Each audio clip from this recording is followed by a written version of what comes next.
जब व्यक्ति बहुत कुछ पाना चाहता है या कुछ जरूरी वस्तुओं को चाहता है, उसके बिना जब उसका काम नहीं चलता तो उसकी इच्छा होती है कि मैं दूसरों का सहारा ले लूं। पैर टूट गया है तो वॉकर लेना पड़ेगा, बुढ़ापा आया है तो लाठी लेना पड़ेगी, भूख लगी है तो रोटी खाना पड़ेगी, प्यास लगी है तो पानी पीना पड़ेगा, बीमार हो तो दवाई लेना पड़ेगी, असमर्थ हो तो किसी का सहारा लेना पड़ेगा। कल अपन ने समझा था, कई बार मन करता है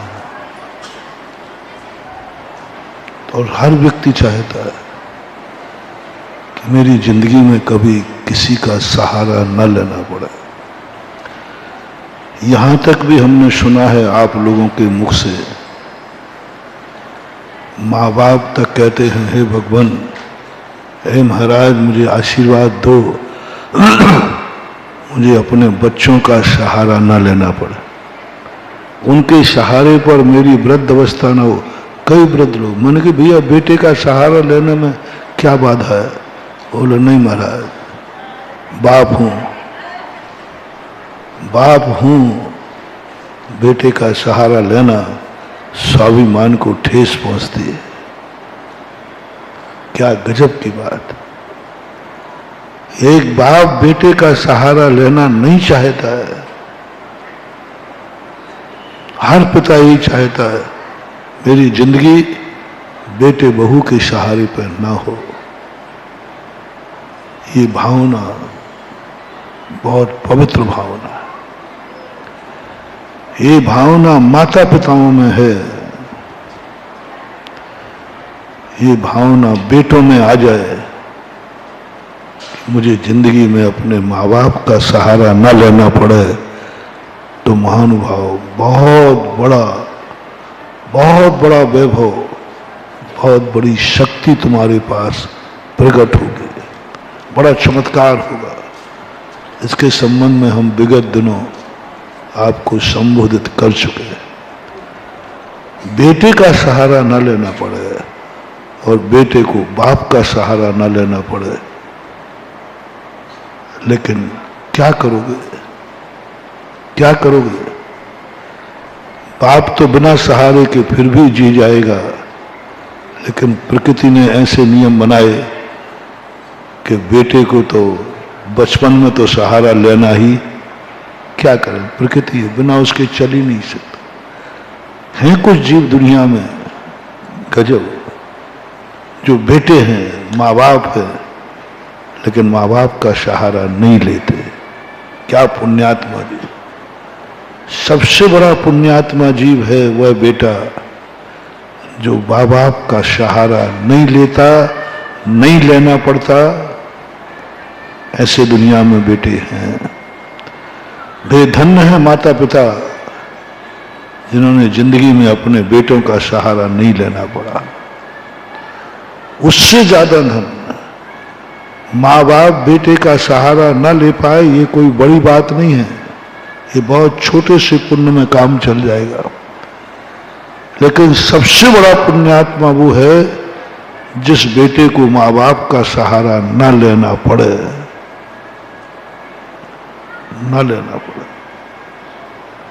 एक जीव है, हजारों जीव, जिसे हमारे यहां भोग भूमि कहते हैं। क्या पुण्यात्मा!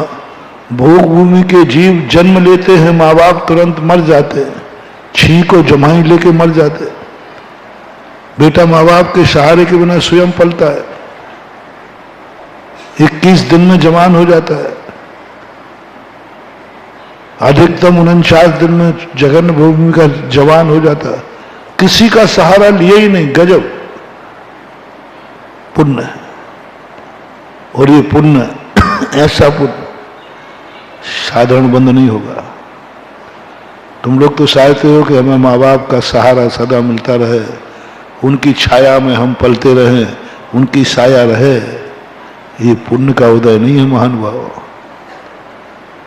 ये तुम्हारी औकात दिखा रही है कि तुम बाप के सहारे के बिना पल नहीं सकते, बड़े नहीं हो सकते। पुण्यात्मा तो वो हैं जो माँ बाप से सेवा न कराना पड़े। मैंने एक बार कहा था, जब जब हमें बड़ों से अपनी सेवा कराना पड़े, बड़ों का सहारा लेना पड़े, बड़े हमारे कार्य करें, तो महानुभाव सबसे बड़े संसार के तुम सबसे बड़े पापी हो। संसार का सबसे बड़ा पाप कर्म का उदय इसका है जो अपने पूज्य पुरुषों से सेवा कराता है। हमारे कार्य पूज्य पुरुष करे, रोटी हमें बना खाना है और बना कौन रहा है? मम्मी। ये पुण्य का उदय मत मानना। बहू बेटो, पुण्य का उदय नहीं मानना। बहुओं कान खोल के सुनो, यदि सासू की हाथ की रोटी तुम खा रही हो तो समझ लेना इससे बड़ा पाप कर्म का उदय तुम्हारा हो नहीं सकता। और वो रोटी तुम्हें ऐसा बना देगी, एक दिन तुम खुद रोटी बनाकर खाने लायक नहीं रहोगे, क्योंकि तुमने पूज्य पुरुषों से रोटी बनवाई थी। कपड़े तुम धोते पहनते हो, धोएगी माँ। खर्चा तुम कर दोगे, कमाएगा बाप। रहना तुम्हें है, बनाएगा मकान बाप। गाड़ी में तुम्हें घूमना है और गाड़ी कमा के लाएगा बाप। ये महानुभाव मोटिवेशन ले लेना। जब जब तुम अपने माँ बाप की कमाई का उपयोग करो तो बस मेरा एक पॉइंट ध्यान रखना, इस समय तुम्हारा बहुत बड़े पाप कर्म का उदय है। उदय। खर्चा माँ बाप से मांग रहे हो, खर्चा तुम्हें करना है, पाप कर्म का उदय। उस समय तुम्हारा सारा पुण्य दाव पे लग रहा है। इतना जबरदस्त बिल बनता है, इतना जबरदस्त बिल बनता है कि कहो 6 महीने में तुमने निरंतर पुण्य कमाया हो और एक बार माँ बाप ने तुम्हारा कार्य कर दिया हो, सब पुण्य खत्म हो जाता है। तुम मानते हो इसे अच्छा? बहुएं मानती है कि हमारी सासू बहुत अच्छी है, सुबह तो हम तो लेट सो के उठते, वो चाय बना के दे देती है। सासू के हाथ की चाय, चाय मत मानना, ये जहर है, जहर है, पी मत लेना। हाँ, पी मत लेना। और पीना पड़े कभी बीमारी हाली में तो एक कार्य जरूर करना। हम 2 पैटर्न तुम्हें दे रहे हैं।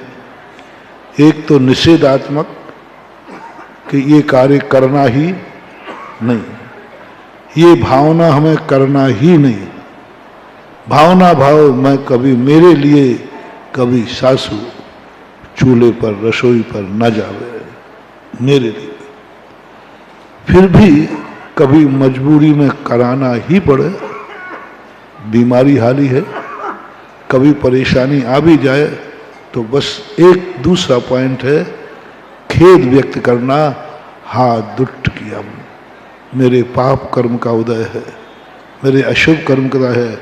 हे भगवान, मैंने कौन सा पाप किया जो आज सासू मेरे लिए चाय बना के लाई है, सासू ने मेरे लिए गिलास भर के पानी दिया है, सासू ने मेरे लिए रोटी बना के दिलाई है, XYZ। खेद जरूर कर लेना, सौभाग्य मत मानना, हर्षित मत होना, नहीं तो उस समय ऐसे पाप कर्म का बंध होगा कि तुम बनाने लायक ही नहीं रहोगे, सारी शक्ति भस्म हो जाएगी। अभी बताता हूं, विथ उदाहरण शास्त्र के अनुसार पूरी शक्ति खत्म हो जाएगी। हर्ष नहीं मना, खेद है मुझे, खेद है। छोकरों से मेरा कहना, कभी पिताजी से, कभी माँ से, तुम कपड़े कभी अपनी जिंदगी में बड़े होने के बाद माँ से कपड़े मत धुलवाना, प्रेस मत करवाना, नहीं तो तुम्हें ऐसा कर्मबंध होगा, मुनि बनोगे नहीं और कपड़े पहनने लायक ही नहीं रहोगे, कपड़ा भी नहीं मिलेगा, क्योंकि तुम्हारे कपड़े पहनने के तुमने माँ से धुलवाए थे। या तो ऐसी बीमारी होगी कपड़े नहीं पहन पाओगे, या कपड़े का ही इंतजाम नहीं होगा, क्योंकि तुमने कपड़े माँ से धुलवाए थे, माँ से प्रेस करवाया था। अपने कपड़े माँ से नहीं धुलवाना जब से तुमने होश संभाला है। और महाराज जी कभी ऐसा करना पड़े तो हर्ष मत बनाना, खेद व्यक्त करना, मैंने कौन सा पाप किया है कि मेरे गंदे कपड़े मेरी माँ धो रही है। पूजनी माँ, पूजनी की सेवा करना है कि पूजनी से सेवा करवाना है? बोलो, पूजनी की सेवा करना चाहिए कि पूजनी से करवाना चाहिए? माँ पूजनी है, वो मेरे कपड़े धो रही है, नहीं कराना मानो। और कराना पड़े तो हर्ष मत मनाना, खेद मनाना। हाँ, दुष्ट कह मेरे लिए बहुत क्या पाप कर्म के उदय हो रहे, मेरे कपड़े माँ धो रही है। बीमारी हाली में, मजबूरी में कभी कराना पड़े तो तुम्हारे कमरे की झाड़ू तुम्हारी माँ नहीं लगा देवे। पूजनी माँ को यदि पूजा न कर सको तो उसको झाड़ू वाली मत बना देना, कमरा तुम्हारा है। पूजनी माँ की यदि तुम पूजा न कर सको तो उसे झाड़ू वाली मत बना देना। पूजनी माँ की पूजा न कर सको तो कोई बात नहीं, उसे बर्तन मांजने वाली बनोनी मत बना देना। जूठा तुमने किया है और माँ मांजेगी। धोवन मत बना देना, यदि पूजनी नहीं, पैर नहीं छू सकते हो, पूज नहीं सकते तो धोवन मत बनाना। और कभी बनाना पड़े तो खेद, पश्चाताप, तुरंत कोई ना कोई प्रायश्चित लेना चाहिए। एक माला फेर लेना चाहिए, कोई वस्तु का त्याग कर देना चाहिए। आज मेरी सेवा मेरी माँ ने की है, आज मैंने माँ ने रोटी बना के खिलाई है, नहीं मानवा, कभी नहीं, भूल कर नहीं। हो सके तो तुम और तुम्हारी पत्नी माँ के कमरे में झाड़ू लगा के आए सुबह उठ करके। मंदिर है वो तुम्हारा, घर का देवता है, घर की देवी है। तुम उन देवी देवताओं को पूछते हो, कोई क्षेत्रपाल को, कोई पद्मावती को, कोई चक्र, पता नहीं किन किन देवियां। क्या है वो तुम्हारे लिए? वे पूजनी नहीं है, वो सखा सहेली जैसे है। जितने देवता हैं वे तुम्हारे सखा हैं, और जितनी देवियां हैं वे सब सहेलियां हैं। बस सखा सहेली से ज्यादा उनका कोई मूल्य नहीं है। घर का देवता, घर की देवी होती है जनक जननी। इन देवता की पूजा करो, इन देवता की सेवा करो। इन देवता के कमरे में जाके सबसे पहले उठ करके आपको अपने माँ के कमरे में झाड़ू लगाना चाहिए, ये मान करके ये मेरे घर के देवता का मंदिर है, ये मेरी घर की देवी का मंदिर है। यहाँ मेरे घर के देवता पिताश्री, यहाँ मेरे घर की देवी माताश्री रहती हैं इस कमरे में। पहले देवता के दरवाजे झाड़ू लगाओ, सबसे पहले उनकी सेवा करो, उनके कपड़े धो, उनको रोटी बना के दो, उनको चाय पानी जो भी देते हो उनको दो। तो तुम्हारी शक्ति इतनी बढ़ेगी। दोनों लगाना, पूज्य पुरुषों से अपनी सेवा कराओगे शक्ति घटेगी, और पूज्य पुरुषों की सेवा करोगे तो बिना तप तपस्या के तुम्हारी दिन दुगनी शक्ति बढ़ेगी। एक सासू के हाथ की चाय पी लेना और तुमने खेद व्यक्त नहीं किया, 6 महीने तक तुमने निरंतर भक्तांबर पाठ करके पुण्य कमाया है, वो एक दिन की चाय में भस्म हो जाएगा।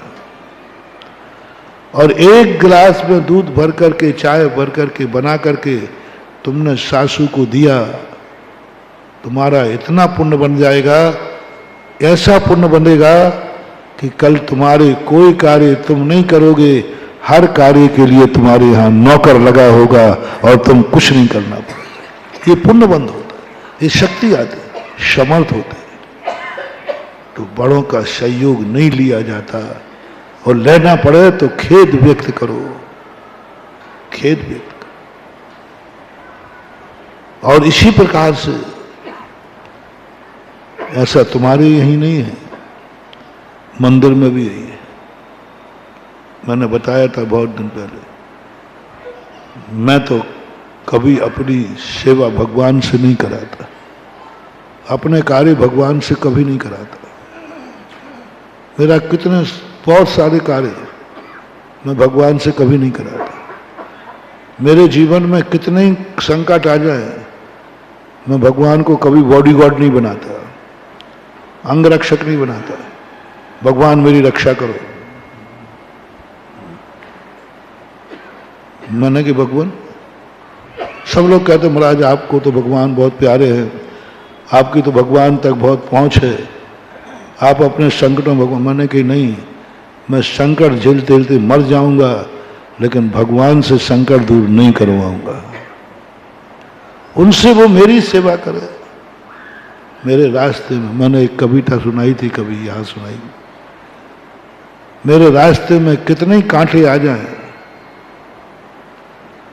भक्तों से तो साफ करवा लूंगा, लेकिन भगवान से साफ नहीं कराऊंगा। जब मैं रास्ते पे चलूं और कांटे पड़े हो और मेरे भक्त यदि झाड़ू लगा रहे हो, तो मैं कहूंगा ठीक कर रहे, बहुत अच्छा है, करनी चाहिए। और भगवान आ गया, बेटा तू मेरे लिए इतना करता है, मैं तेरे कांटे साफ कर दूं। मैंने कहा भगवान तुम मेरे रास्ते के कांटे दूर मत कर देना, अन्यथा मैं तुमसे नाराज हो जाऊंगा।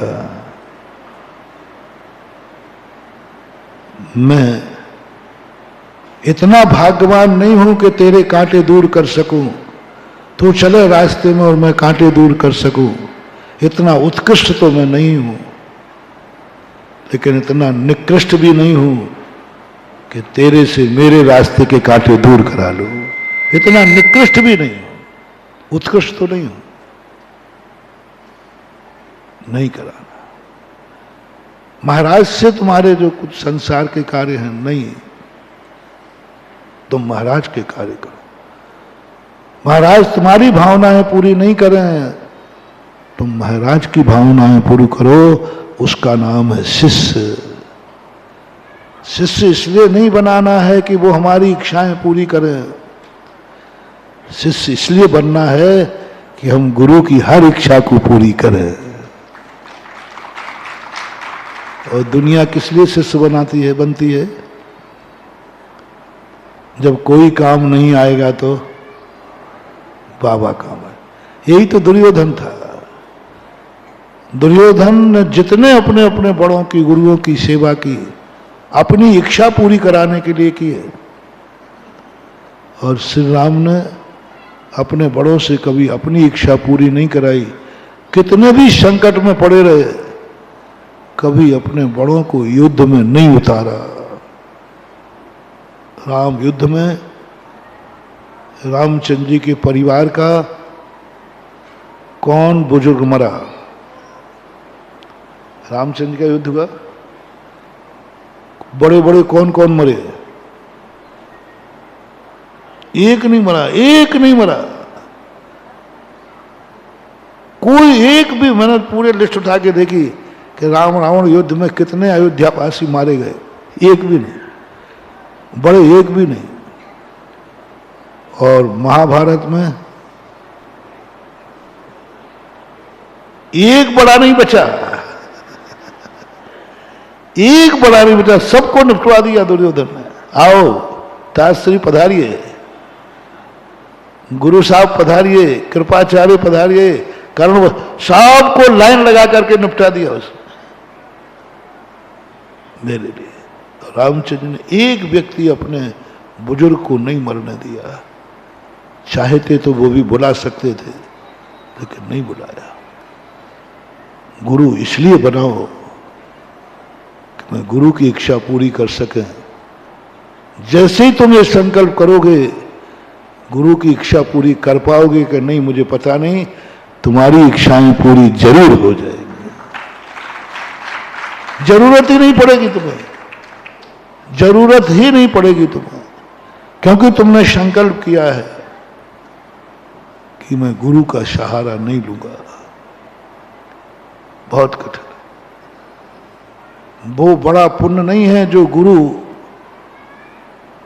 भावना भाते हैं कि हमें शिष्यों का सहारा न लेना पड़े।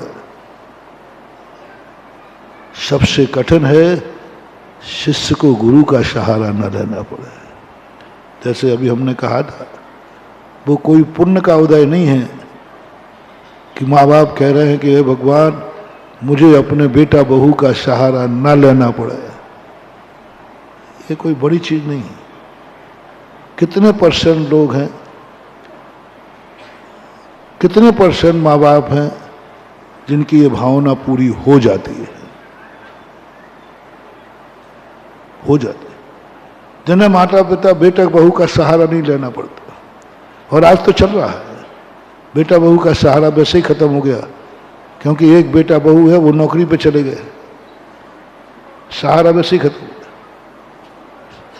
नौकरी पेशा वाले जिनके बेटा बहू हैं, वे माँ जिंदा हैं कि नहीं, जी रहे हैं कि नहीं, बिना सहारे के जी रहे हैं कि नहीं, कोई बड़ी बात नहीं। सैकड़ों हजारों माता पिता हैं जिन्होंने अपने बेटा बहू के हाथ से एक गिलास पानी नहीं लिया, कोई सहारा नहीं लिया, अपने पुण्य पर जी करके चले गए। सैकड़ों माता पिता,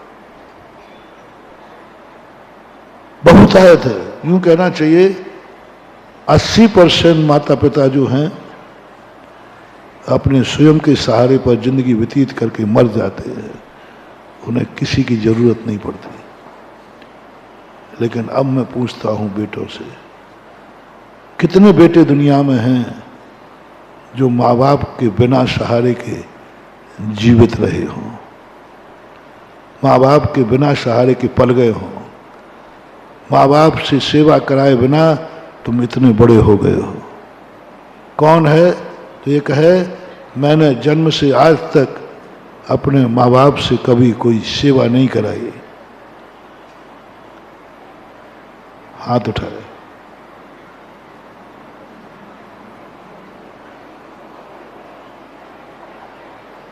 हो नहीं सकता। यही सबसे बड़ा पाप है। बस इस पाप को धोना है, बाकी सब पाप कोई ज्यादा खतरनाक नहीं है, वे छूट जाएगा। सबसे बड़ा पाप यह है कि भावना भाव कि मेरा ऐसा जन्म हो जिसमें माँ बाप तो हो, उनकी सेवा न लेना पड़े, उनका सहारा नहीं लेना पड़े। पूज्य पुरुषों का सहारा लेना ये पुण्य का उदय नहीं, पाप का उदय है। किनसे पूजा करा रहे हो, किनसे सेवा करा रहे हो? कौन तुम्हारे कपड़े धो रहा है, कौन तुम्हें रोटी बना रहा है? पुण्यवान के पुण्यहीन, अपूज्य के पूज्य। पूजनी का खाओगे कहां जाओगे? मैं तुमसे पूछता हूं, महाराज के हाथ का बना हुआ भोजन तुम प्रतिदिन कराते हो? एक आध दिन कहो महाराज जी एक आध दिन आप भी बना के खिलाओ, आपके हाथ का खाओ, चलो कोई बात है हिम्मत खाने की। हाँ मैं तो नहीं करूंगा, कोई महाराज कर सकता है। एक महाराज ने एक भक्त को परोस दिया, मैं वहीं था, मैंने कि अब गया ये मरेगा, ये खाना लायक भी नहीं लगेगा, क्योंकि महाराज का परोसा खा लिया।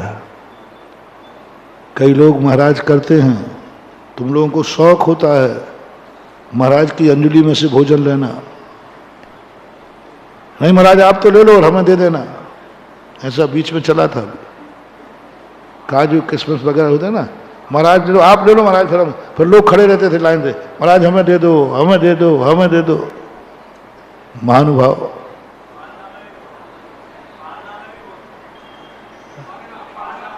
पारना में महाराज खिला देते। इतना लाड़ मत करो महाराज, उसको बर्बाद करना चाहते हो। मैं तो तुम रो रो के मर जाना, प्यास से तड़प तड़प के मर जाना, लेकिन मैं तुम्हें कमंडल से भी पानी नहीं पिलाऊंगा, क्योंकि मैं तुम्हारा दुश्मन नहीं हूं। हाँ, यदि दुश्मनी आ जाएगी, हाँ, जिस दिन ठान लूंगा कि आगरा को बर्बाद ही करना है,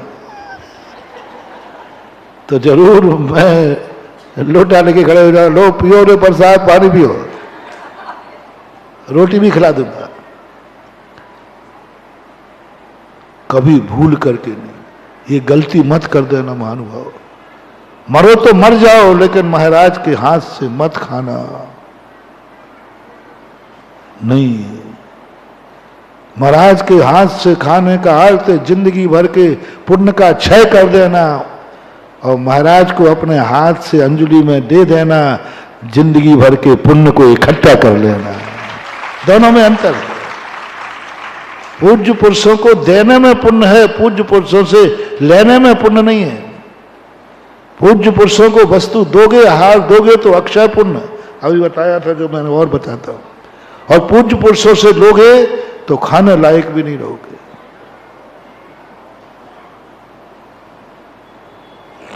कई बार ये प्रसंग आते, ये प्रसंग आया, बिहार चल रहा है, बच्चा प्यास से तड़प रहा है, बहुत तेज से प्यास लगी उसको, महाराज के कमंडल में पानी है, बच्चा बहुत तड़प रहा है और मांग भी रहा है कि महाराज जी पानी दे दो, आपके कमंडल में पानी है, लेकिन हम पानी नहीं देंगे, नहीं देंगे। बस इतना कहेंगे, कमंडल को छोड़ देंगे, बस कमंडल को छोड़ देंगे, क्योंकि कमंडल में वो वस्तु रखी है जो तुम्हारे प्राण बचा सकती है। हम कमंडल को छोड़ देंगे, आप उठा के पी लो, आप लोग उठा के पिला दो, हम नहीं देंगे। एक बार नैनागिर में हुआ, गर्मी का समय था, बहुत पहले की 82 की घटना। तालाब के बीच में एक मंदिर है, वहीं पूरा संघ रात्रि विश्राम करता है। एक व्यक्ति पता नहीं कहाँ से राहगीर अपने बच्चे को लेकर के वहाँ आ गया, रात के 9-10 बजे होंगे, कहीं से सफर कर, पानी मांग रहा है। तालाब का पानी पीने लायक नहीं रहता, पानी दे दो, पानी दे दो।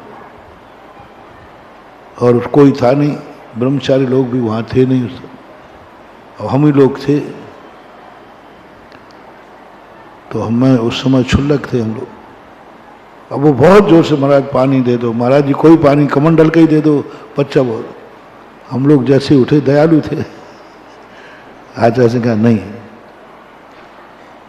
उसको कमंडल दे दो, कमंडल छोड़ दो वहीं पे, कह दो उससे कि वो अपने हाथ से कमंडल से ले ले वे। उसके साथ बुजुर्ग थे, उन्होंने कमंडल से बच्चे को पिलाया। अब उन्होंने सुबह पूछा, महाराज जी हम लोग देते? बोले नहीं, तुम नहीं दे सकते हो, वो तुम्हारे कमंडल से ले सकता है, तुम्हें दान का निषेध है। मुनि महाराज दान नहीं दे सकते, अपनी अंजलि का भी नहीं दे सकते, अपनी कोई भी वस्तु नहीं दे सकते, जो उनको दान में दान का दान नहीं होता है, तुम्हें दिए। कोई क्लेम कर सकता है। मान लीजिए हमने पानी दिया, किसी को पिला दिया, तो चौका वाला कहेगा वो जो जिसको पिलाया वो उसका दुश्मन था। बोले महाराज जी मैंने कमंडल पानी आपको दिया था, आपने उसको क्यों दिया? आपके लिए दिया था, आपकी शुद्धि को दिया था, आपने उसको दिया। बोलो उसका क्लेम करना सही है कि नहीं? महाराज के काम आएगा तो ज्यादा पुण्य होगा कि वो कमंडल का पानी किसी गृहस्थ के काम आया तो ज्यादा पुण्य बंद होगा। बनिया होशियार है श्रावक। बोलो किसमें पुण्य ज्यादा है? मुनि महाराज के हाथ धोने में काम आए तो श्रावक को उसका भी पुण्य लगता है, और गृहस्थ के पीने के भी काम आ जाए तो उसे कोई पुण्य नहीं लगता है, क्योंकि महाराज का हाथ धोना भी, ओहो महाराज ने हाथ धोए हैं स्वाध्याय करेंगे, महाराज ने हाथ धोए हैं सामायिक करेंगे, महाराज ने हाथ धोए हैं आशीर्वाद देंगे, कितने पुण्य के कार्य करेंगे। महाराज के कमंडल में शुद्धि का पानी देना भी पुण्य का कारण है, क्योंकि वो सब पुण्य क्रिया के लिए प्रयोग करेंगे। कमंडल में पानी देना और वही पानी गृहस्थ का उपयोग करेगा, कितना अंतर आएगा। आहार देने में पुण्य नहीं है महानुभाव, दान का पैसा देने में पुण्य नहीं है, उस दान का उपयोग क्या हुआ है, क्या उपयोग हुआ? लाखों करोड़ों का बारातियों को खिलाते हो, पुण्य नहीं, वे खा के क्या करते हैं? और तुम्हारे महाराज खा के क्या करते हैं? बस उसका पुण्य है। दी हुई वस्तु का उपयोग क्या है? हम नहीं दे सकते। हमने जल का अपमान किया है, हमने दाता का अपमान किया है, और दाता के पुण्य में बट्टा लगाया है, और हमने एक गृहस्थ को पानी पिला दिया है। वो पानी पी के क्या करेगा? और महाराज हाथ धो के भी क्या करेंगे?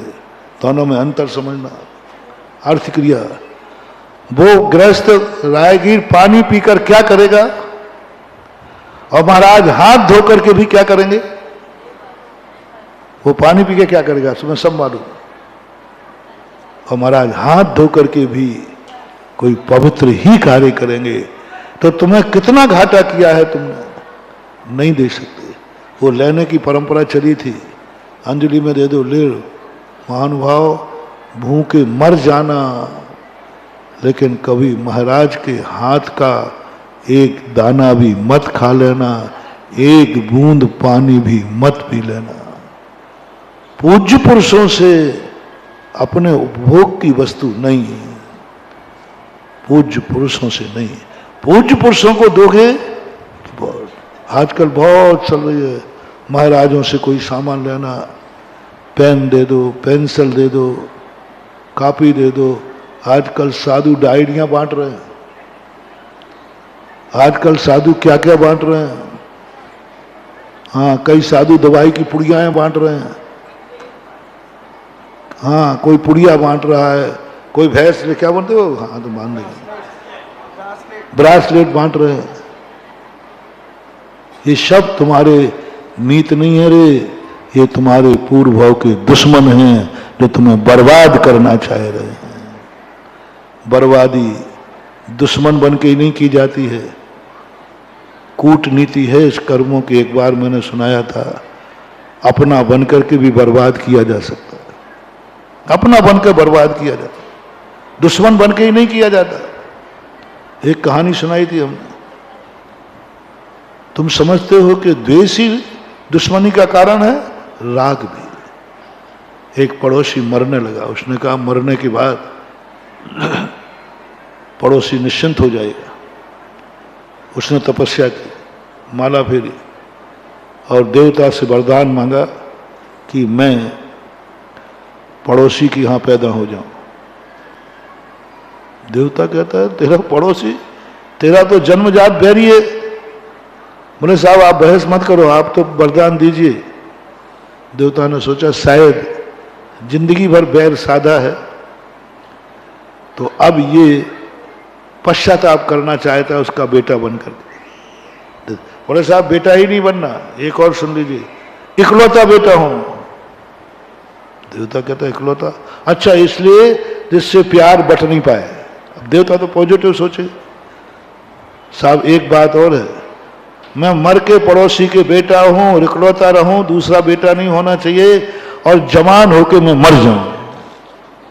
अब देव का दिमाग खराब कि तीसरा क्यों? बोले साहब बहस नहीं, आप वरदान दीजिए। देवता को बड़ा ताज्जुब हुआ है, दे दिया वरदान। बेटा हुआ, जवान हुआ, इकलौता हुआ, जवान होके मर गया। बहुत करोड़पति था वो। करोड़पति बाप का एक ही बेटा हो और वो जवान होके मर जाए तो बताओ तुम्हें कैसा लगेगा? है जवानी में मर जाए पड़ोसी का बेटा, पागल हो गया। सेठ पागल हो गया, कपड़े फाड़ने लगा, मिट्टी खाने लगा, सड़क पे उतर आया। देवता तो इंतजार में ही था उस जीव को जो मर गया था। उस जीव से जाके पूछा कि भाई मुझे रहस्य तो बता दे। बोले अभी तक अकल नहीं आई तुम्हें? देवता हो करके मैं लाख उपाय करता, उसकी ये दुर्दशा नहीं कर सकता था। दुश्मन बन के जो मैंने बेटा बन के उसकी दुर्दशा कर दी। देखा आज पागल कर दिया, आज करोड़ों की संपत्ति होकर मिट्टी खा रहा है। ये दुश्मनी भजाने का सबसे अच्छा तरीका, कूटनीतिक तरीका। बेटा बन करके उसको पागल कर दिया, दरिद्र कर दिया, रोड पर ला दिया। दुश्मनी का काम क्या है? दुश्मन को रोड पर ला देना। वो दुश्मनी से तो ला नहीं सकता था, रोड पर ला दिया। ये तरीका है। शकुनी मामा क्या था? शकुनी मामा सबसे बड़ा, हस्तिनापुर का सबसे बड़ा दुश्मन गांधार था। 7 पीढ़ियों का बैर था, 7 पीढ़ियों का बैर था कुरुवंश से। और जब भी कोई राजा बैठता था कुरुवंश उसका सबसे पहला दुश्मन होता था। लेकिन आजकल कोई भी कभी गंधार कुरुवंश को जीत नहीं पाया। जब शकुनी मामा गद्दी पर बैठा तो राजा के गद्दी पर बैठने समय उस समय वृद्धावली पड़ी जाती है कि इस राज्य का दुश्मन कौन है और मीत कौन है। मंत्री लोग बताते हैं। तो पढ़ा गया कि इस राज्य का सबसे बड़ा दुश्मन है हस्तिनापुर की राजगद्दी, हस्तिनापुर की राज। बस उसको कभी नहीं जीत पाए, उसने हमेशा हमें दबा के रखा है, आधीन होकर रहा है। बस शकुनी मामा कहता है ठीक है, लड़ तो सकेगा नहीं, ताकत तो है नहीं, फिर हारेगा। शकुनी मामा ने दिमाग किया, दशराज की शादी नहीं हुई है, कोई शादी करना भी नहीं चाहता। बहुत प्यारी थी गंधारी शकुनी के लिए, बहुत प्यारी थी। उसके प्यार का वर्णन पढ़ो, इतना प्यार करता था वो अपनी बहन से। लेकिन कूटनीतिक राजा कुछ नहीं देखता। वैष्णव दर्शन के अनुसार अंधे से विवाह कर दिया, कोई नहीं कर रहा। ऐसी प्यारी बहन का अंधे से संबंध कर दिया। देखना कैसे नाश करता है कुरुवंश का। अभी वो नहीं बोला, अभी बहन गई है, अभी जीजा हैं, बहन है, अभी हमारा अंश उस कुरुवंश में पैदा नहीं हुआ। बहन पत्नी बन के गई, कुरुवंश का अंश तो नहीं है ना, कुरुवंश का वंश तो नहीं है ना। कुरुवंश के वंश में हमारा अंश आना चाहिए। इंतजार किया दुर्योधन आदि 100 बेटे पैदा करने के बाद। कितना इंतजार, देखो शकुनी ने कितना इंतजार किया। जब भांजे हो गए, अब इसमें हमारा अंश चला गया, यानी गंधारी से पैदा हुए। उनको अपने कब्जे में लिया और कब्जे में लेकर के जो संस्कार दिए, ऐसी दशा कर दी, कुरु वंश का एक भी कुरु को नहीं बचने दिया, एक भी कुरु नहीं बचा। पांडव अलग थे, पांडव ओरिजिनल कुरु नहीं थे, कुरु वंश अंतिम थे, ताश्री कुरु वंशज थे। धृतराज, विदुर, और पांडु वैष्णव दर्शन के अनुसार ये कुरुवंशी नहीं है, इनकी उत्पत्ति अलग हुई है, एक अलग ढंग की इनकी उत्पत्ति है, उसको यहां मैं कहना नहीं चाहूंगा। वो कुरुओं का अंश नहीं था, कुरुओं का वंश नहीं था। वो जो उनकी उत्पत्ति हुई, उनके उत्पत्ति की प्रोसेस बड़ी विचित्र है।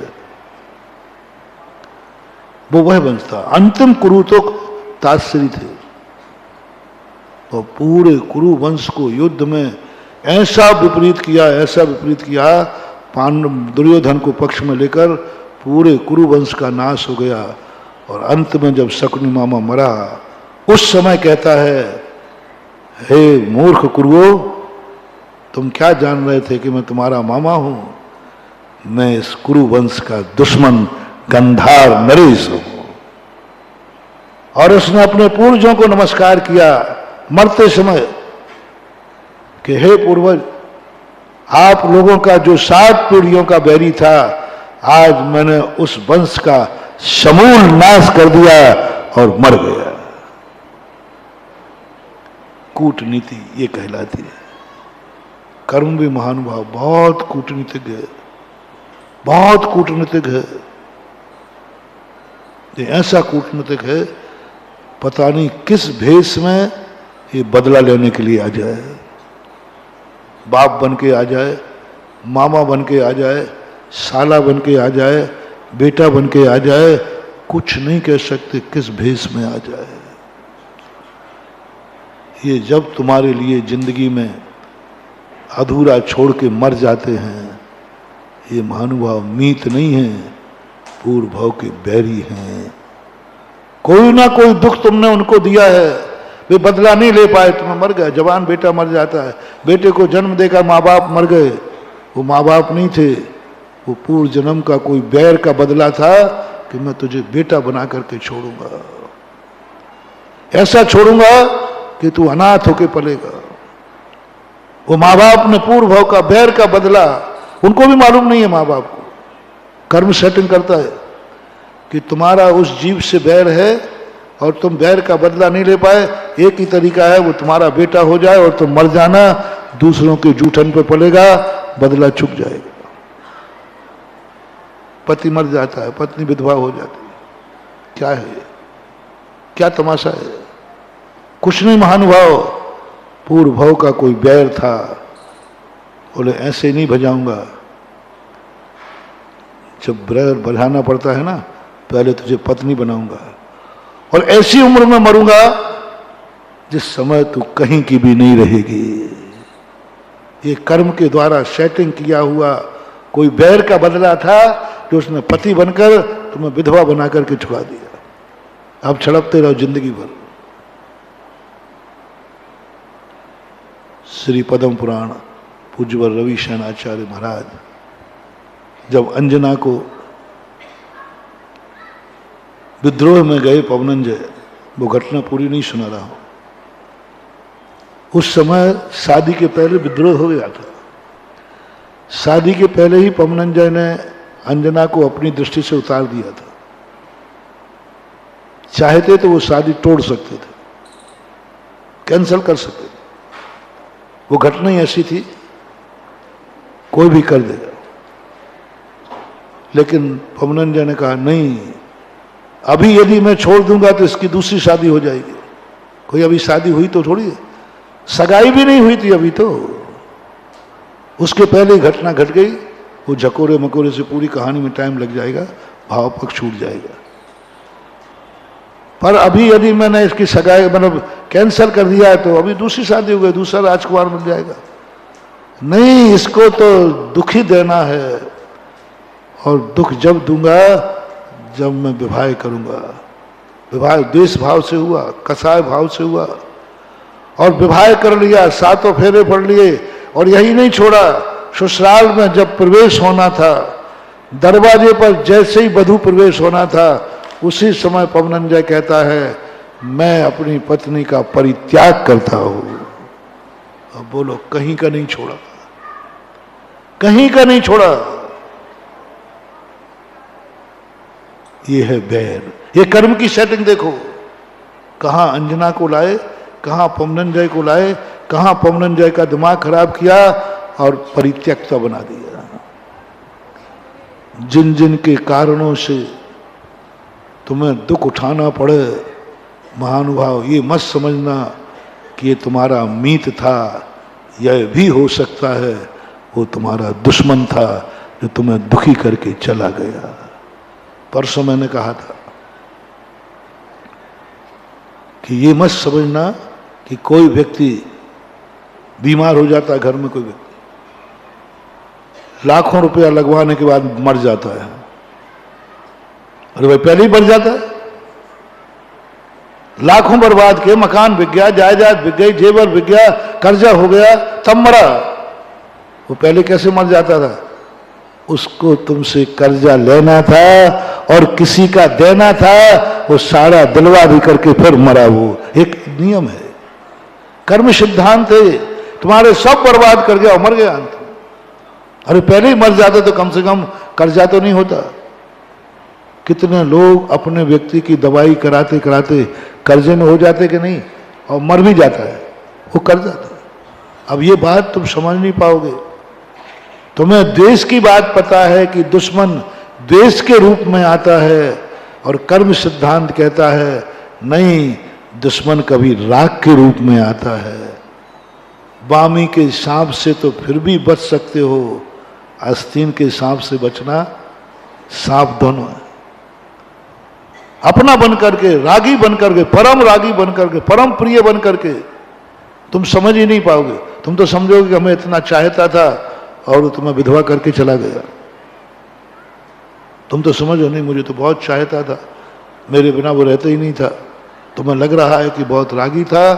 कर्म सिद्धांत कहता है नहीं, वो तुम्हारे पूर्व भाव का दुश्मन था जो तुम्हें ऐसी दशा में छोड़ के मरेगा कि तुम जिंदगी भर रोते रहना। सावधान, कहीं प्यार दुश्मनी का रूप न ले लेवे, कहीं राग दुश्मनी का रूप न ले लेवे। इतने रागी मत हो जाना कि कोई तुम्हें बीच में छोड़ के पड़े तो तुम आत्महत्या कर लो, दुश्मन सफल हो जाएगा। वो चाहिए रहा था। इसलिए जैनागम कहता है इतना राग मत करो कि जिसके वियोग में तुम्हारे आंसू न रुकें, जिसके वियोग में तुम्हारा भोजन पानी छूट जाए, जिसके वियोग में तुम्हारे लिए जीना मुश्किल हो जाए। इतना राग मत करो, क्योंकि हो सकता है वह दुश्मन तुम्हारे लिए इसलिए आया हो कि तुम्हें जिंदगी भर रुलाना है, तो वो तो पास हो गया, तुम हार गए। इसलिए ऐसे लोग जब मरे तो इतना ही राग करो कि ठीक है, इतना ही सहयोग था, चला गया, मैं रोने वाला नहीं हूं रे दुश्मन, तेरी योजना सफल नहीं होने दूंगा। वो कहेगा अरे ये तो रो ही नहीं रहा, ये तो रो ही नहीं रही है, दुश्मन को कष्ट होगा।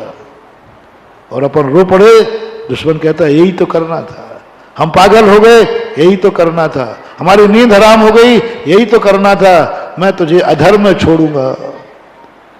जब भी किसी भी आत्मीय जन से मोटिवेशन सूत्र बनाए, जब भी किसी आत्मीय जन से तुम्हें उसके वियोग का दुख हो या वो तुम्हें दुख देवे, निश्चित समझना पूर्व भाव का ये बैरी है। नियम से सैकड़ों उदाहरण शास्त्रों में पढ़े पड़े, शणक का उठा के देख लीजिए। कुणिक ने इतना प्यार करने वाला, इतना प्यारा था कुणिक शणक के लिए कि उसके हाथ में बिस्कुटी हो गई। बिस्कुटी होती नौघेरा, जलती है वो। तो राजा शणक पीप से भरे हुए अंगूठे को जलन होती थी तो मुंह में रखे रहता था, मुंह में रखने से थोड़ी सी शांति मिलती, इतना चाहता था। उसी बेटे ने कुणिक को बंदी, शणक को बंदी बना करके जेल में डाल दिया, जेल में डाल दिया। महारानी चेलना पूछती है समोसल में जाकर के, हे भगवान, बाप बेटों में इतना प्यार, बेटा है मेरा, और वो इतना विद्रोही क्यों हो गया? तो महावीर स्वामी कहते हैं तुम समझ रही हो कि ये बेटा है, बेटा नहीं है, पूर्व भव का बैरी है। तुमने उसको दुखी किया था, इसलिए आज वो तुम्हें दुखी कर रहा है।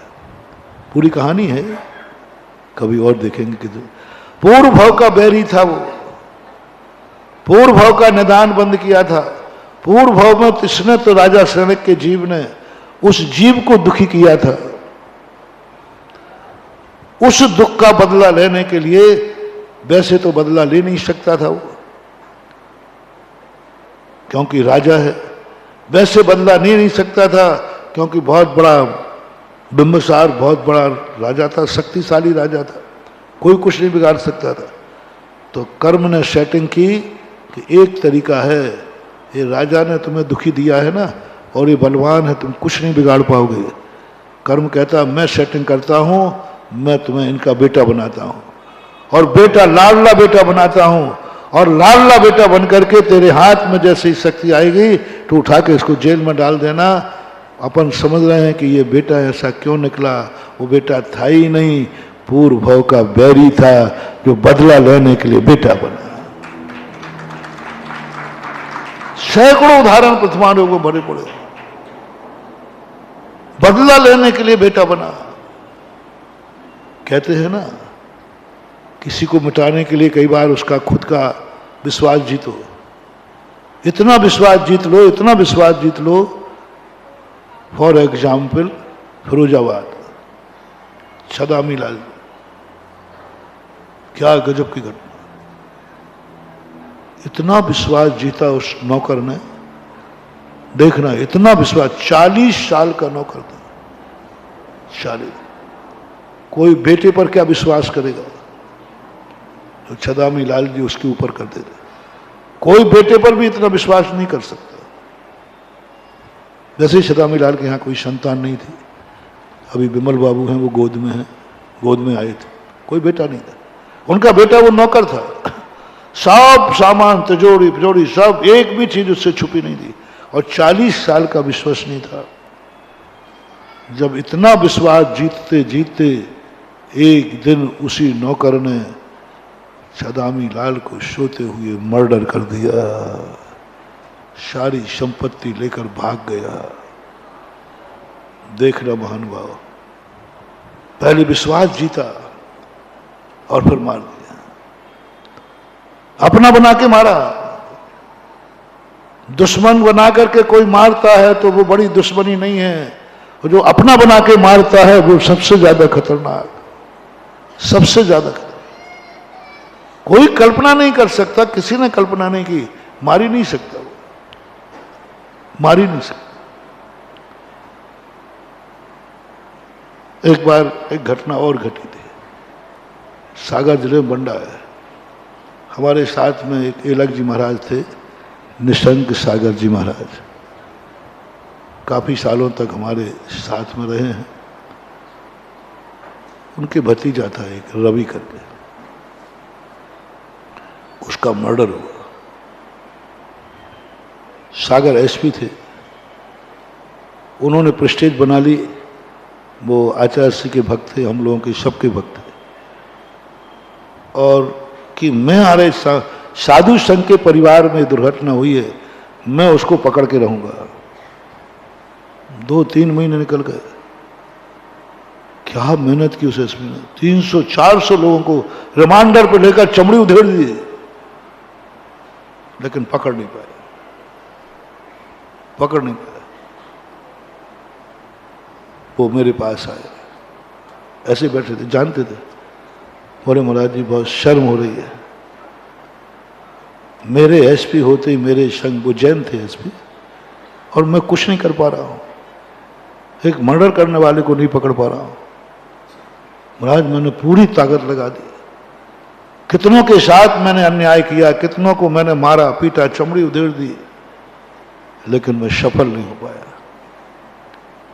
मैंने बस, मेरे मुख से अनायास ऐसे ही निकल पड़ा, मैंने कही बहुत दूर खोज रहे हो, सांप काटने के बाद कभी दूर नहीं भागता, सांप काटने के बाद कहीं दूर नहीं भागता, नियम है सांप। काटने के बाद वो वहीं अर्धगत रहता है, निगरानी रखता है वो, तुम बहुत दूर भाग रहे हो, कहीं ऐसा तो नहीं है। बस उन्होंने तुरंत नमस्तु किया, महाराज जी समझ गया। उन्होंने निकटवर्ती, मैंने कि सुनो तो सही, तुम और आफत करोगे। बोले महाराज सुन लिया। उन्होंने सब निकटवर्ती रिश्तेदारों को, परिवार को उठाना शुरू कर दिया, परिवार को उठाना शुरू कर दिया। मैंने उनको समाचार दिए कि ऐसी गलती मत करो। बोले नहीं महाराज, अब तो यही होगा। उठा करके जिनको जिनको मैंने कहा देखो मारपीट मत करना, उनके भी तो वैसे ही मर गए हैं, पोता वैसे ही मर गया है, और तुम मारोगे पीटोगे तो हम लोगों को दुख होगा। तो बोले मारो पीटेंगे नहीं, पूछताछ तो करो।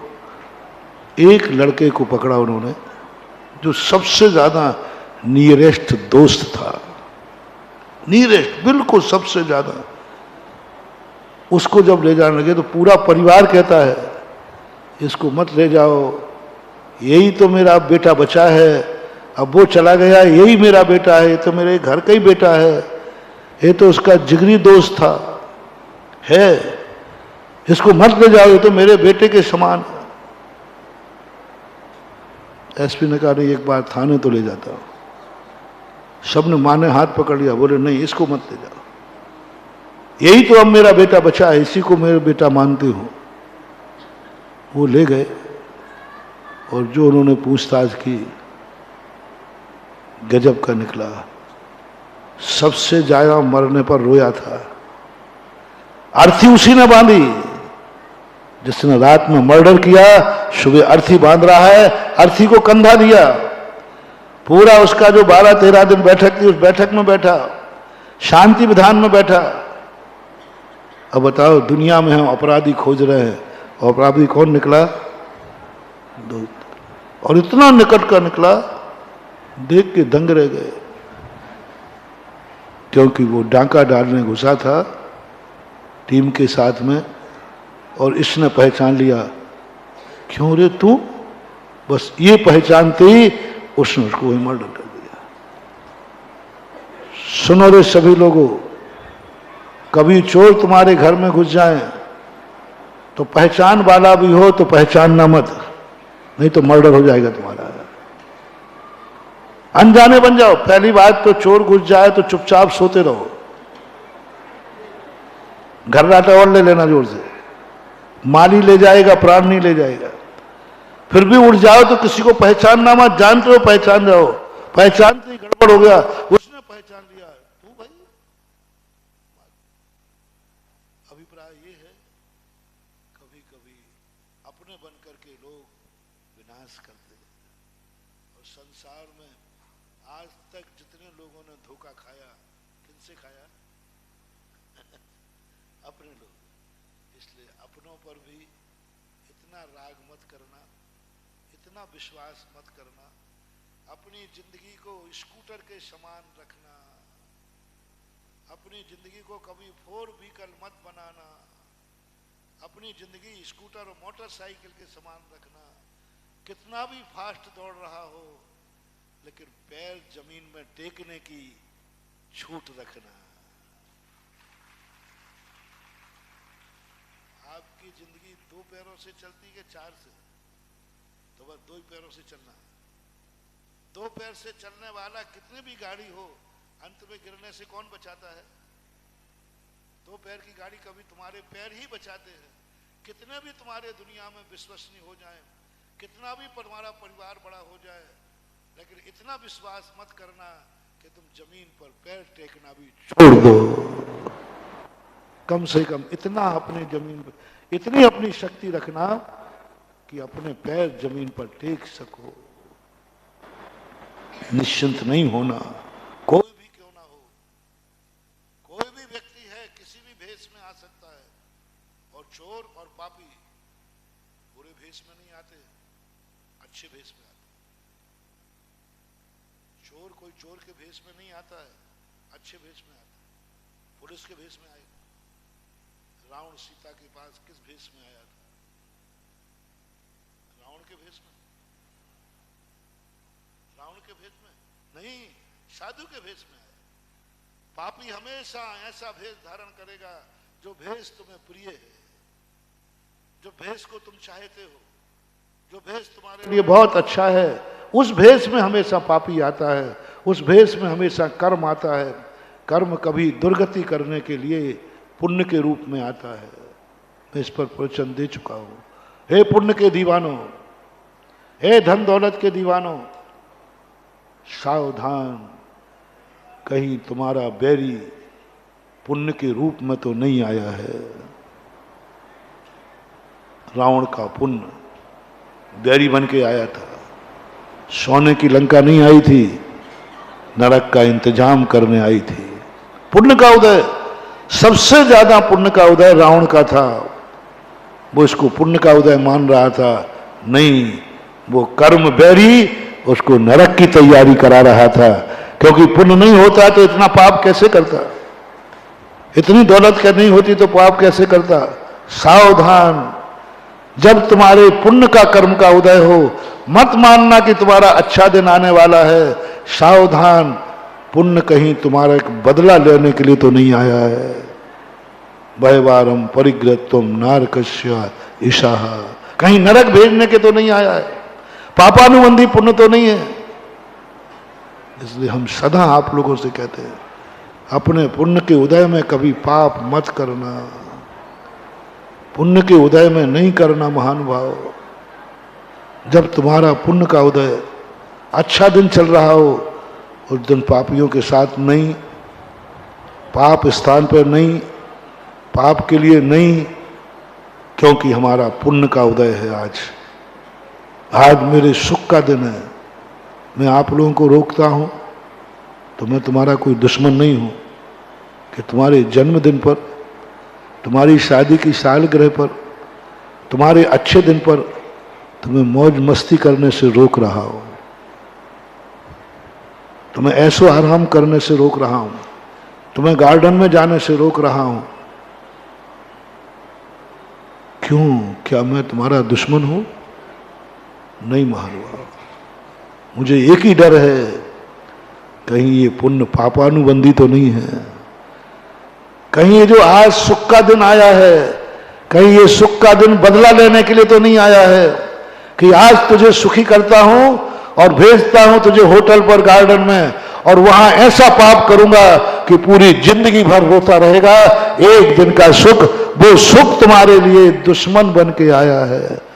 मोटिवेशन, जब जब तुम्हें पुण्य कर्म के उदय में पाप करने का भाव आवे, सावधान, ये पुण्य नहीं, ये पुण्य तुम्हारा बैरी है, कर्म ने सेटिंग की है। जब जब जिस जिस चीज पर पुण्य के उदय में पाप करने का भाव आवे, बचे हुए पैसे से पाप मत करना, बचे हुए समय से पाप मत करना। फॉर एग्जाम्पल, आपके पास 1 लाख रुपया बचा है, वो पाप, वो है खतरनाक। जो खर्चा पानी में आया, खर्च हो गया, उससे कोई फर्क नहीं पड़ता। जो 1 लाख रुपया बचा है, अब ये निर्णय करेगा कि तुम्हारा 1 लाख तुम्हारे हित के लिए आया है कि तुम्हारे मिटाने के लिए आया है। 1 लाख रुपया आपका बचा, बोलो पुण्य से बचा कि पाप से? पुण्य। तुम बहुत पुण्यात्मा जी। कितने लोग हैं जो अपने खर्चा भी नहीं निकाल पा रहे हैं, और तुम वो पुण्यात्मा हो कि खर्च करने के बाद भी 1 लाख रुपया बचा, पुण्य के उदय से बचा है। अब सावधान, हम उस 1 लाख को बचाना चाह रहे हैं। ये दान की परंपरा वो नहीं है कि तुम भूखों मार करके दान दिलाओ। ये दान की परंपरा वो नहीं है कि तुम्हारे बच्चे भूखे मरे, पड़े नहीं मरे। तुम तो यहाँ दान दो, कलश बैठा लो, शांति धारा लो, पंडाल बनाओ, चतुर्मास करो, पंचकर्मा कराओ, मंदिर बनाओ, चाहे तुम भूखे मरो तो मर जाओ। जैन दर्शन इतना निर्दयी नहीं है कि तुम्हें और तुम्हारे बच्चों को भूखा मारकर, तुम्हें घर के खर्च चलाने के लिए पैसा नहीं है और हम यहाँ तुम्हें दान दें। जैन दर्शन किसी का खून नहीं चूसता है। मैंने देखा, दान भूखे मर करके दान नहीं देना। हम दान लेते समय हमें अतिथि संभवा कहा है, आधा उसके लिए छोड़ के आओ। पूज्यवर धर्म सागर जी महाराज थे, उनके भक्त बड़े विश्वसनीय थे। वे चौके में जाकर पूरा सामान देखते थे। चौके में अंदर जाए, पूरी हंडी दिखाओ, पूरी हंडी दिखाओ कितना बनाया है। रोटियां देखते थे, जेंट कितनी रोटी है बताओ। भात की तवे नहीं देखेंगे, सब चीज देखते थे। लोगों को अच्छा नहीं लगता था। एक दिन लोगों ने पूछा, महाराज जी अच्छा नहीं लगता? बोले अच्छा नहीं लगता? मैं मालूम किस लिए देखता हूं, कहीं ऐसा ना लगे कि कोई अच्छी चीज मैं पूरी ले लूं और तुझे खाने ही नहीं बचे। इसलिए मैं देख करके फिर इतना आइटम लेता हूं कि मेरा पेट भी भर जाए, और भरे और नहीं भरे श्रावक के लिए भी कुछ छोड़ना है। जब उन्होंने अतिथि संभवाग की बात कही, मुझे पूरा नहीं लेना है, मुझे कितना लेना है ये हंडी देख करके निर्णय करूंगा। अब आप प्रश्न करो, महाराज जी आप लोग क्यों नहीं देखते? कह दूं कि नहीं कहूं? अब मुंह में आ गया, कहूं तो नहीं तो मुझे गैस बनेगी। कह दूं? मुझे मालूम है हमारे भक्त इतने बदमाश हैं कि वो अपने लायक पहले ही से बचा के रख लेते हैं और कुछ खा के रख लेते हैं।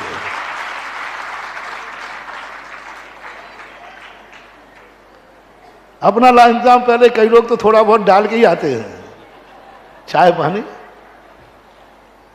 आजकल परोसने वाले, ओहो, पहले परोसने वाला भंडारी भूखा रहता था, सबको खिला करके फिर खाता था।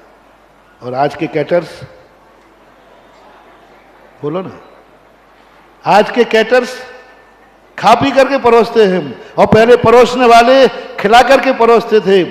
आज हमें भी मालूम है, तुम कोई मुश्किल से ये कोई भूखा रहा हो, कुछ नहीं तो चाय रानी तो कुछ ना कुछ तो पाए, लेकिन उनका भाव देखो कितना पवित्र था। इसलिए दान इसलिए नहीं लेना है कि तुम्हें भूखो मरे, तुम चाहे कितने ही परेशान हो जाओ, दान लाओ। ये टैक्स नहीं है, हिटलर शाही टैक्स नहीं है, अंग्रेजों का टैक्स नहीं है। अरे भारतीय राजा जिस समय प्रजा में अकाल पड़ता था, सब टैक्स माफ कर देता था। धर्म भी यही है। कौन सा दान में लेने की प्रेरणा दे रहा हूं, क्यों कह रहा हूं, आज रहस्य खोल रहा हूं कि जो बचा हुआ है, समर्थ खर्च काट के बचा है। खर्चा सब चल गए, बच्चे पढ़ रहे हैं, भोजन पानी का इंतजाम है, मकान भी बन गया, सब कुछ सब खर्चा हो चुका। अब जो बचा हुआ है वो है खतरनाक चीज, उसके लिए ये सारे प्रयास है। बोलो, भूखे रह करके कोई बाजे वालों पर लुटाएगा? कौन से पैसा लुटाते हो?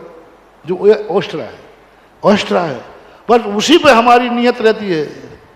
जो तुम बाजे वालों पर लुटाने वाले हो, जो तुम पंडाल के लिए लुटाने वाले हो, जो तुम अभी और ऐसो आराम में लुटाने वाले, उस पर हमारी नियत रहती है कि हमारा भक्त इस तरफ न चला जाए ओवर पैसे पर। ये खतरनाक है, क्योंकि वही सुख देगा, वही अय्यासी कराएगा, वही मनोरंजन कराएगा, वो 1 लाख रुपया 10 महानुभाव, उससे पाप मत करना, उससे जुआ मत खेलना, उससे शराब मत खरीदना, उससे गुटखा नहीं खरीदना, उससे कोई हत्या मत करना, उससे कोई पाप नहीं करना। वो नियम से तुम्हारे अंदर फैसला करो, पापानुबंधी पुण्य। 1 लाख रुपया बचा, अब मन से पूछो, वो पैसा कराएगा, क्या करूं? यदि वो पाप की तरफ ले जाए, समझ लेना ये पुण्य नहीं आया था, ये पूर्व भव का बैरी पुण्य के रूप में मुझे बर्बाद करने आया था। वो 1 लाख मित्र मत मानना, बर्बाद कर देगा। और 1 लाख बचा है, 2 भाव आएंगे। पहला भाव आएगा, 1 लाख बचा है, चलो वक्त मौका पे काम आएगा, एफडी बनाए देते हैं। दूसरा व्यक्ति आएगा, दूसरा मन आएगा, क्या रखना है एफडी के लिए, क्या करें, 1 लाख रुपया बचाए, सब खर्चे काट के बचाए, चलो अपने नगर में चतुर्मास हो रहा है, भक्ति कलश रखे देते हैं। अब ये है पुण्य, पुण्य से आया और पुण्य की तरफ प्रेरणा दी, भाव आ गया 1 लाख को देख करके, ये भाव आया, ये तुम्हारा पुण्यानुबंधी पुण्य है, जन्म जन्म का पुण्य है, और 1 लाख रुपया पाकर तुम्हें जुआ खेलने का भाव आया, अय्याशी करने का भाव आया, समझ लेना ये पुण्य तुम्हारा नाश करने के लिए आया है, ये बैरी है। पाप कर्म के उदय को तुम बैरी मानते हो, अशुभ कर्म के उदय को बैरी मानते हो, ये दुष्ट है बैरी, कर्म मुझे बहुत दुख दे रहा है। कभी पुण्य कर्म को भी बैरी मान लेना। और मैं तो कहता हूं अशुभ कर्म से ज्यादा खतरनाक पुण्य। कितना भी अशुभ कर्म करोगे, कितना भी अशुभ कर्म का उदय आएगा, अधिक से अधिक त्रियंश बन पाओगे। आर्त ध्यान का फल, क्योंकि जब तुम दुखी होगे तो आर्त ध्यान होगा, आर्त ध्यान होगा। किसी भी चीज में तुम दुखी हो, गरीबी से, बीमारी से, कितने भी तुम दुखी हो, अधिकतम आर्त ध्यान करोगे। इष्ट वियोग, अनिष्ट संयोग, कोई भी मर गया कोई बात नहीं, मर गया, कोई ज्यादा पापी नहीं था। महाराज सभी लोग मर गए, अकेला बचा है, कोई बात नहीं, अभी इतना बड़ा पापी नहीं है, आर्त ध्यान ही तो हो रहा है। अनिष्ट संयोग, आर्त ध्यान ही हो रहा, पीड़ा चिंतन, निदान, ये सब चीजें वहां चलेगी, कोई बात नहीं। सबसे बड़ा दुर्गति का कारण है पुण्य कर्म के उदय में पाप करना, क्योंकि पुण्य कर्म के उदय में आते ही आनंद मनाएगा, और आनंद रौद्र ध्यान है, हिंसानंद, चौर्यानंद, मृषानंद, परिग्रहानंद, आनंद मनाएगा, और जैसे तूने आनंद मनाया धड़ाम से वो नीचे दुर्गति में ले जाएगा। इसलिए पुण्य का उदय खतरनाक। राग में द्वेष का, राग में दुश्मनी खोजो। जिस राग में, जिससे तुम्हें राग है, क्या वो तुम्हें दुख दे रहा है? क्या वो दुख दे के चला गया? मैं इसे ही तो सबसे ज्यादा चाहता था, चाहती थी, यही मर गया। रो मत, रो मत। बैरी था, आया, राग जगा गया, लाड़ प्यार जगा गया, अंत में मर्डर करके चला गया, अंत में अनाथ करके चला गया, अनाथ करके चला गया। पहले राग पैदा किया, फिर रुला के चला गया और दुखी करके चला गया, और ऐसा दुखी कर गया जिसका कोई उपाय नहीं है। इसलिए महानुभाव, ज्यादा लाड़ प्यार ठीक नहीं। महाराजों से भी मेरा कहना है, इसी प्रसंग से अपन साइड में हुए थे कि अपने भक्तों से इतना लाड़ प्यार मत करो कि कभी महाराज अपनी अंजलि में लेकर भक्त को ग्रास खिला दे। ये महाराज नहीं, तुम्हारे पूर्व भाव के बैरी हैं, जो तुम्हें खिला करके तेरा सर्वनाश कर देंगे, सर्वनाश कर। कभी महाराजों से कोई चीज नहीं लेना, पानी भी नहीं, महाराज से मत लेना। कमंडल तो उठा के पी जाना, कमंडल तो तुम्हारा है, महाराज का थोड़ी है। महाराज को तो तुमने दिया है, कमंडल का पानी पी जाना, लेकिन महाराज के हाथ से मत पीना। महाराज से मत कहना कि महाराज पानी दे दो, और पिला दे में तो पीना नहीं। ये मत समझना महाराज मेरे ऊपर कितना चाहता है, कितनी दया कर रहा है। वो दया नहीं कर रहा है, वो कमंडल का पानी नहीं पिला रहा है, तुम्हें जहर पिला रहा है। वो तुम्हें डायरी नहीं दे रहा है, दरिद्रता का आइडेंटिटी कार्ड दे रहा है। तुम पेन पेंसिल, कई लोग भक्त आते हैं मेरे, महाराज एक पेंसिल दे दो ना। मैंने कहा बेटा मैं तो नहीं दूंगा, हाँ तुझे उठा ले तो मैं मना करूंगा नहीं। मेरी टेबल पे जो मिले ले जाओ, मेरे से मत मांगना। और मैं दूं तो समझ लेना कि तुमसे मेरा कोई बैर भाव है इसलिए मैं तुम्हें दे रहा हूँ, स्पष्ट कह रहा हूँ। यदि मैं तुम्हें कोई चीज़ दूं तो समझ लेना कि मैं तुम्हारा बैरी हूँ और मुझे तुम्हारा नाश करना है, इसलिए मैं बुला के ले जा भाई ये है। कभी यदि मेरे मन में देने का भाव आ जाए तो आ सकता है भाई, क्योंकि इस संसार में कभी तुम हमारे बैरी रहे हो और हम बदला नहीं ले पाए, तो हम पर कभी भाव आ जाए, हाँ पकड़ भाई ये ले ले। तो आज का प्रवचन तुम याद रखना, महाराज जी आप मेरे गुरु जी हैं, बैरी नहीं है, आपके हाथ से तो मैं नहीं लूंगा, आपके हाथ से तो नहीं लूंगा, कोई चीज नहीं। अपना प्रसंग चल रहा है, अपने बड़ों से कभी भी अपने कार्य सेवा शुश्रा सहयोग नहीं लेना है, उनको सहयोग देना है। और सहयोग की जब बात आती है, और सहयोग लेना जरूर है, बिना सहयोग के हमने प्रवचन के प्रारंभ में कह दिया था जी नहीं पाओगे। लेकिन आपको एक मोटिवेशन आज से बड़ों का सहयोग नहीं लेना। बड़ों का क्या लेना मैं बता दूंगा, चिंता मत कर। सब आएंगे, आऊंगा मैं सब वहीं जहां तुम हो, पैटर्न बदल के आऊंगा। बस तुम्हारे एक ही नियम लेना है, सब माँ बाप से खर्चा नहीं लेना आज के बाद, माँ बाप की संपत्ति लेना नहीं, और गारंटी मैं देता हूं पूरी संपत्ति तुझे ही मिलेगी, सारी संपत्ति तुझे ही मिलेगी, लेकिन तुझे लेना नहीं है और मिलेगी तुझे ही। ये प्रक्रिया मैं बता रहा हूं।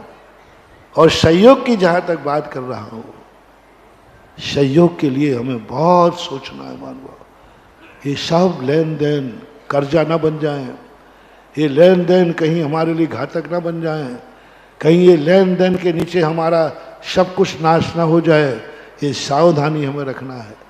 इससे जैनागम ने बहुत बड़ी बात कही, हर व्यक्ति को हर चीज़ नहीं देना, हर व्यक्ति से हर चीज़ नहीं लेना।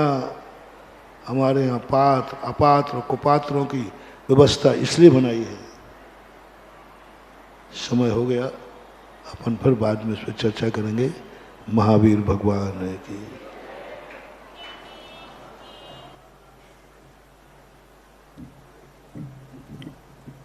बोले परम पूज मुनि श्री सुधा सागर जी महाराज की जय। तो साथियों, आज का जो मोटिवेशन लेकर जा रहे हैं अपन, कभी बड़ों से सहयोग नहीं लेना। टचिंग पार्ट था जब घर पर आया वो पार्ट, जब सास को भोजन सास से मत लेना, और इसी तरह बेटे की बात आई। कुछ ये मोटिवेशन घर के लिए भी जा रहे हैं, लेकिन ये लंबी स्टोरी है, आपको समझ में तभी आएगी जब बराबर आएंगे। 3-4 दिन से चल रही है और कर्मों की मार है कर्णान योग की कहानी, लेकिन आपकी भाषा में पूज्य श्री आपको बता रहे हैं।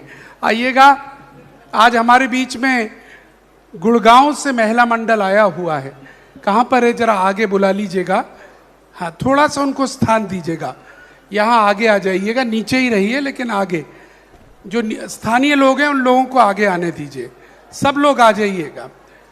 गुड़गांव से जो महिला मंडल आया है, और भी कहीं से कोई आए हैं क्या? चलिए अब अपन, हाँ कहाँ से, अगर बस से आई हैं, एक एक का नाम लेना तो मुश्किल हो जाएगा। समूह आता है तो उनका नाम हम ले लेते हैं, क्योंकि इतनी दूर से 4 बजे उठकर, कोई रात को चलकर यहाँ आते हैं। और पूज्य श्री के दर्शन, हमें मालूम है पूरा भारत इस समय एक ही तरफ उमड़ रहा है, और दिल्ली से भी हमारे मध्य लोग आए हैं, कानपुर से भी आए हुए हैं। और अतिशय जैन बेंगलोर से आचार्य श्री और महाराज श्री का स्केच हाथ से बनाकर लाए हैं, वो भेंट करना चाहते हैं। आइएगा अतिशय जी, और यहाँ पर पूज्य श्री के सामने पहले लोगों को भी दिखा दीजिएगा, एक फोटो हो जाए। यहाँ पर जरा जोरदार तालियां। अतिशय जी बेंगलोर से इतनी दूर से आए हैं यहाँ पर, जरा तालियां तो जोरदारी से बजाइएगा मिलकर, क्योंकि पूरे भारत में हमारे पास समाचार आते हैं, हम आना चाहते हैं, हम कहते हैं स्वागत है, आगरा नगर पूरा तैयार है आपके स्वागत के लिए।